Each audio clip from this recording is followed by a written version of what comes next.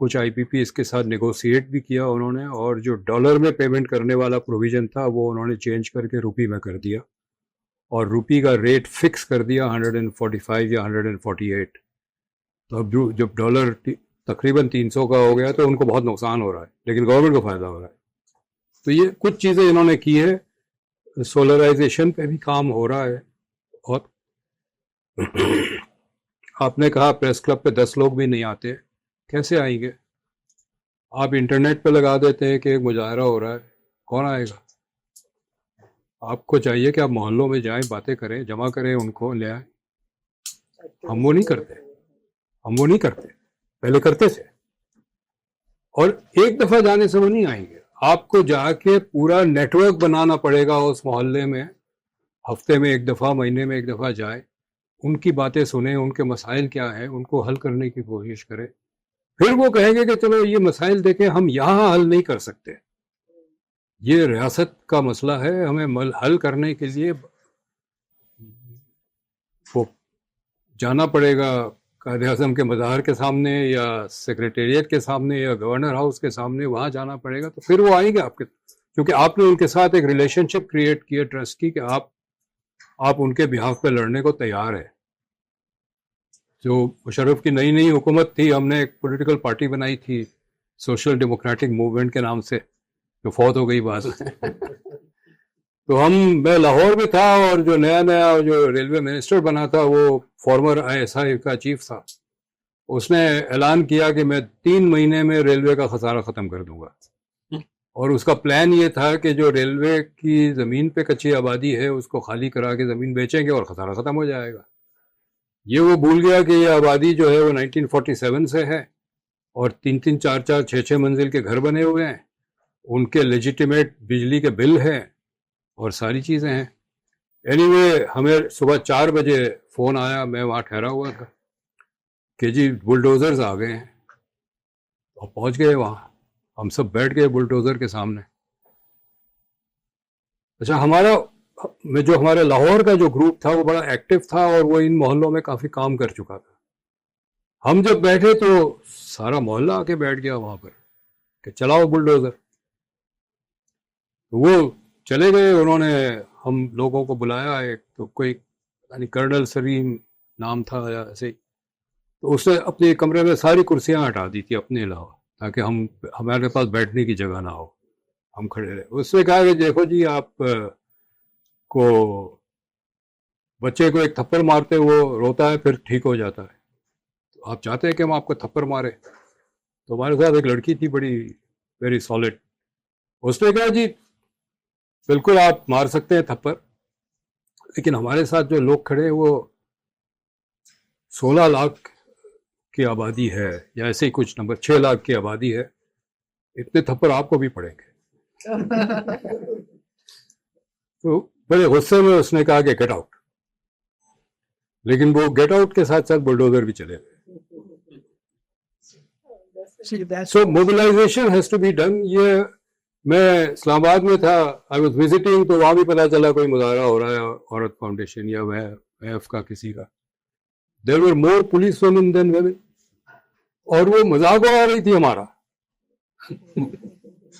تو وی have to work, یہ گھر بیٹھے. یہ جو مہناز کہہ رہی تھی کہ بھائی ان کا تو ویسٹڈ انٹرسٹ ہے, یا عزبہ نے کہا کہ بھائی وہ صدر صاحب تو خود شوگر کی اگاتے ہیں, تو وہ کیوں ہماری بات سنیں گے؟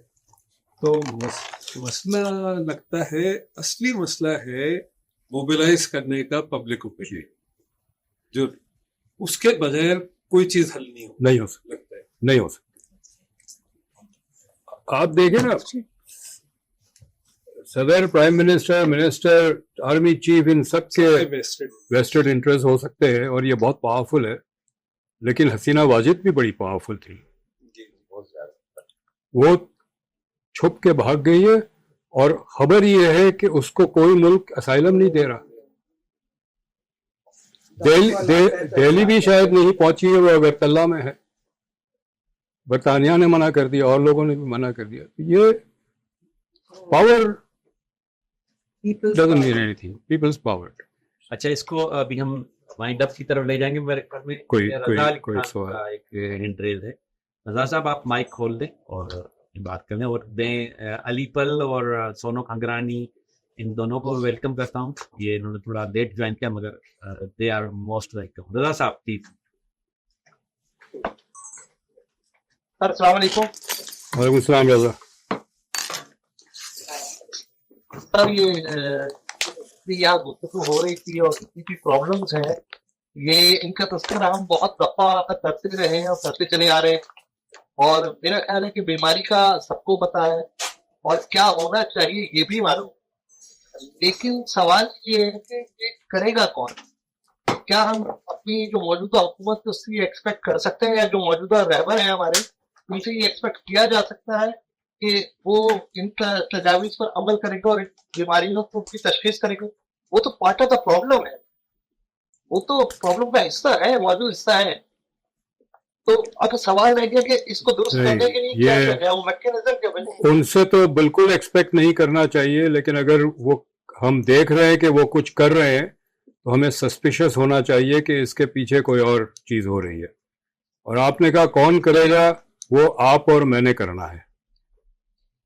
وی ہیو ٹو ڈو اٹ.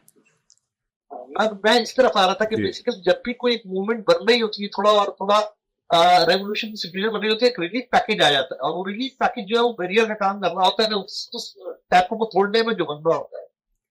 میرا خیال ہے اس وقت جو اسٹیٹ ہے گورنمنٹ کی, ان کے فائنانسز کی, ان کے پاس کیپیسٹی نہیں ہے ریلیف پیکج دینے کی. صرف کیپیسٹی نہیں ہے, ان کو اجازت بھی نہیں ہے. یہ انہوں نے 2-3 ایسے میجرز لینے کی کوشش کی, آئی ایم ایف نے کہا خبردار یہ کرنے کی کوشش کی اور وہ وڈرا کر گئے. تو یہ تو ریلیف پیکج کا زمانہ چلا گیا. They have nothing to give. Recently جیسے کل ہی انہوں نے یہ جس طرح آپ بات کرتے ہیں 15 آئٹمز کو بند کرنے کی نیوز آ رہی ہے, تو اوریجنلی تو ہونا یہ چاہیے کہ جو معاہدہ جس نے کیا تھا اس کلپٹس کو سامنے آنا چاہیے اور اس کا فرانسک آڈٹ ہو کے اگر وہ مجرم ہے تو سزا ہونی چاہیے. یہ سلوشن ہونا چاہیے یہ کہ ہاں جی ہم نے بند کر رہے ہیں یا 2-3 سال کا آگے پلان بنا دیا کہ یہ گریجولی بند کر دیے جائیں گے. جس کو سزا دینی ہے ضرور دے دو, لیکن اس سے ہمیں غریبوں کو کیا فائدہ ہوگا؟ اس سے قیمتیں کم نہیں ہوگی, اس سے روزگار نہیں ملے گا. تو میرا خیال ہے ہمیں سٹریس جو ہے اس پہ ہونا چاہیے کہ روزگار کے مواقع بنے, جو تبدیلیاں معیشت میں کرنی ہے وہ کریں اور قیمتیں کم ہو. تو یہ ہمارا ٹارگیٹ ہونا چاہیے. اب یہ ہم نے بہت زیادہ نیب اور سارا کیسز پچھلے 40 سال سے دیکھتے رہے ہیں اور ان کو کوئی فرق نہیں پڑا, ان کی دولت میں کوئی فرق نہیں پڑا. تو لیکن یہ کہ ہم اس کی قیمت ادا کرتے رہے. تھینک یو رضا صاحب. ابھی ہم اس کو وائنڈ اپ کی طرف لے جائیں گے. سوال میرا سوری کون سا؟ میرا یہ سوال تھا کہ اگر آگے ترمیم کے بعد اگر ہم سب جو صوبے ہیں ہم نہیں کوشش کر سکتے کہ ہم as a province self reliant ہو, بہتر کریں, اپنے جو عوام کے جو مسائل ہیں وہ حل کریں, فوڈ کراپ جیسے آپ نے کہا وہ اگائیں جس سے ہماری عوام کو فائدہ ہو. تو یہ is it not possible that each province can work towards its own progress? جی میں آپ کا سوال ریپیٹ بھی کر دیتا ہوں. سوال یہ پہلے بھی پوچھا تھا عظما نے, ان کا یہ ہے کہ 18ویں ترمیم کے بعد کیا صوبے اپنے طور پہ یہ چیزیں نہیں کر سکتی ہے جو فوڈ کراپ کی گروتھ ہے, اور بہت ساری چیزیں صوبے کر سکتی ہے اور نہیں بھی کر سکتی ہے. صوبوں کا 80% بجٹ جو ہے وہ وفاق سے آتا ہے, ڈویزبل پول سے, این ایف سی. تو وفاق کا جو فائنینسز ہیں وہ ہیلدی ہونا ضروری ہے, ورنہ صوبوں کو پیسے نہیں ملیں گے. اور صوبوں کے سارے اخراجات تو انہی پیسوں سے ہوتے ہیں. صوبوں کا صرف 7th NFC کے بعد صوبوں کے پاس ایک ہی ٹیکس کا سورس ہے جو مضبوط ہے, وہ GST سروسز ہے. اس سے پہلے صوبوں کے پاس کوئی ٹیکس کا سورس نہیں تھا. تھوڑے بہت ٹیکسز ادھر ادھر جمع کرتے تھے اس طرح کے, لیکن زیادہ نہیں تھا. 90% revenues came from the federal government. اب 80% آتا ہے چونکہ GST سروس ہے. تو ہم پھر یہ جو کراپ کی بات ہے وہ یہ ہے کہ اگر آپ کہ 4 ڈسٹرکٹ کو کہہ رہے ہیں کہ آپ صرف دال گرو کریں گے، تو ان کو ظاہر ایک پیکج دینا پڑے گا نا. میں کاشتکار ہوں، مجھے بہت پیسے ملتے ہیں چاول گرو کر کے، مجھے آپ کہتے ہیں آپ چاول نہ گرو کریں، آپ دال گرو کریں جس کے آدھے پیسے ملیں گے، تو میں کیوں کروں گا؟ تو آپ کو اس کو ایک پیکج دینا پڑے گا. اچھا، ایک پیکج اگر صوبہ دے رہا ہے تو صوبہ کوئی زیادہ دے رہا ہے، کوئی کم دے رہا ہے، تو وہ ایک بڑی ڈسٹورشن کریٹ ہوگی. اگر سندھ نے دیا اور پنجاب نے نہیں دیا تو دال تو گرو ہوگی لیکن سفیشینٹ نہیں ہوگی، چونکہ ایک صوبہ نہیں کر رہا ہے، اور اس کا جو فسکل برڈن سندھ تو کر رہا ہے. سستی دال جو ہے وہ سندھ میں گرو ہوگی، پنجاب میں سیل ہوگی، تو وہ جو کراس بارڈر ایشوز ہیں وہ ارائز ہو جائیں گے. تو بہت ساری چیزیں جو سروس ڈیلیوری ہے وہ تو صوبوں نے کی ہے. سندھ نے 2 ایریاز میں بہت کام کیا ہے 18ویں ترمیم کے بعد. جو پروونشل ہائی ویز ہیں وہ بہت اچھے ہو گئے. آپ کہیں بھی جائیں سندھ میں پروونشل ہائی ویز پہ، تو اگر ٹریفک نہیں ہے تو 100 کلومیٹر کی رفتار سے ان انٹرپٹڈ گاڑی چلا سکتے ہیں، کھڈے وڈے نہیں ہیں. ٹھیک ہے. ہیلتھ میں کافی امپروومنٹ ہے سندھ میں، جو بیسک ہیلتھ یونٹس ہیں بہت اچھے آپریٹ کر رہے ہیں. ڈاکٹرز بھی ہوتے ہیں ٹائم پہ، دوائیاں بھی ایکسپائرڈ نہیں ہیں. میں جب کہیں جاتا ہوں میں ضرور BHO وزٹ کرتا ہوں، اور میرا سب سے پہلے ہوتا ہے دوائی دکھاؤ مجھے. میں چیک کرتا ہوں ایکسپائرڈ تو نہیں ہے، اور وہ نہیں ہوتی ہے. اور سب سے بڑا ٹیسٹ تو یہ ہے کہ پیشنٹس کا ہجوم ہوتا ہے، وہاں کچھ ملتا ہے تبھی تو پیشنٹس جاتے ہیں. باقی علاقوں میں تعلیم میں سندھ کمپلیٹ فیلئر ہے، اس کو امپروو کرنے میں، اور چیزوں میں فیلئر ہے، اربن سروسز میں فیلئر ہے. تو لیکن جہاں 2 چیزیں تو سندھ نے کی ہے، باقی پنجاب نے بھی کی ہے، اور چیزیں بھی کہیں کہیں ہوئی ہے. خیبر پختونخوا میں سب سے زیادہ 18th امینڈمنٹ کا پبلک سروس کے حوالے سے امپروومنٹ ہے خیبر میں. لیکن بہت ساری ایسی چیزیں ہیں جو صوبے نہیں کر سکتے بغیر فیڈرل انٹرونشن کے. جی بہت شکریہ. میں بس جو ہمارے زوم کے ساتھ ہیں ان کو ریکگنائز کرنا چاہ رہا ہوں. رضا کے ساتھ سمیت کمار ہیں، سلیمان ابرو صاحب، علی پل، مہناز رحمان اور اکرم خاسکلی ہمارے دوست ہیں، شہزاد ہیں، اقبال حیدر بٹ صاحب ہیں، حبیبہ حسن ہیں، اور ڈاکٹر سونو کندرالی. آپ سب اس سے پہلے 1-2 آئے تھے، وہ میرے خیال میں چلے گئے. تو اب میں زینیا سے کہوں گا کہ اپنے کلوزنگ ریمارکس یا جو ووٹ آف تھینکس وہ کرتے ہیں. Thank you. بس آپ سب کا بہت بہت شکریہ. آپ لوگ اتنی دیر یہاں پر رہے اور آپ نے بہت ویلڈ سوالات پوچھے ہمارے ساتھ. اس وقت یہ جو چھوٹا سا ہمارا روم ہے اس میں آئی تھنک کوئی 12-14 لوگ موجود ہیں. تو آپ سب ان سب کا بھی بہت بہت شکریہ کہ ان پرسن آج کے سیشن میں آئے. اور ڈاکٹر کیسر کا بہت شکریہ. آئی تھنک ان کے ساتھ بات کرنے سے ایک تو یہ ہوتا ہے کہ جو کمپلیکس چیزیں ہوتی ہیں وہ ذرا کھلنا شروع ہو جاتی ہے اور تھوڑا سمجھ آنا شروع ہوتا ہے کہ ہیڈ لائن کے اندر جو چیزیں ہیں وہ کیسی ہوتی ہیں، ان میں کہاں آپ انٹری کی گنجائش ہے. جیسے ڈاکٹر کیسر نے بتایا کہ آپ اگر ڈیمانڈ بھی کرتے ہیں تو آپ کو کس طرح کی ڈیمانڈ کرنے کی ضرورت ہے. اور یہ بالکل صحیح بات ہے کہ ہم سول سوسائٹی عرصے سے یہ بات کرتی جا رہی ہے کہ موومنٹ ہونی چاہیے. اس کے بغیر شاید یہ چیز کسی بھی قسم کے ریفارمز یا کسی بھی قسم کا اسٹرکچرل چینج آگے نہیں بڑھ سکتا. چاہے ہم یہ کہیں کہ 2008 سے ہمارے پاس ایک ڈیموکریٹک سیٹ اپ موجود ہے، الیکشنز بھی کنٹینیوسلی ہو رہے ہیں، گورنمنٹس بھی بدل رہی ہیں، لیکن حقیقت تو یہ ہے کہ ڈیموکریسی میں کوئی ڈیفیشٹ ہے جس کی وجہ سے اتنے سارے سال بیت جانے کے باوجود بھی کوئی پروگریس نہیں ہوئی، عوام کے لیے کوئی پروگریس نہیں ہوئی. سو اس کے ساتھ ہی آپ سب کا بہت بہت شکریہ. اور نیکسٹ ویبینار کے لیے ہم ضرور آپ کو دعوت دیں گے. شکریہ. خدا حافظ. Thank you.